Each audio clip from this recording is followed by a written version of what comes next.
এই সরকার জনগণের প্রত্যক্ষ ভোটে নির্বাচিত সরকার, রাতের নির্বাচিত সরকারও নয়, আমি নামে ভোটে নির্বাচিত সরকারও নয়।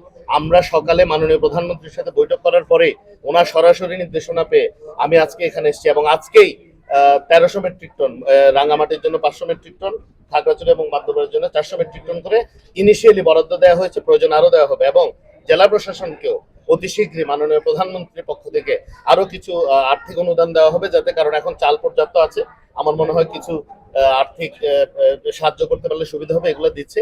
এবং এটা যে স্থায়ী সমাধান, এই জন্য আমাদের সরকার, আমাদের পার্বত্য চট্টগ্রাম বিষয়ক মন্ত্রণালয় ঐকান্তিক প্রচেষ্টায় কাজ করছে।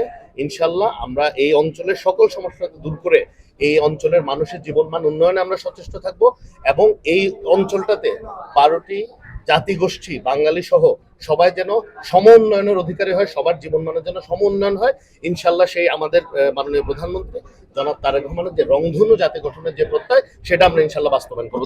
একটা দেশে যখন এরকম বর্ষণ হয়, আপনি আজকে যদি টিভি খুলে থাকবেন আপনি দেখবেন পৃথিবীর অন্যান্য দেশে হচ্ছে এর চেয়ে অনেক বেশি হয়েছে, যে পাহাড় ধসে গেছে, ল্যান্ডস্লাইড হচ্ছে, এটা একটা ন্যাচারাল ফিনোমেনা। আপনি তো প্রকৃতির বিরুদ্ধে যুদ্ধ করে টিকতে পারবেন না, এরপরও যতটুকু সুরক্ষিত রাখা যায় আমরা সর্বোচ্চ চেষ্টা করবো।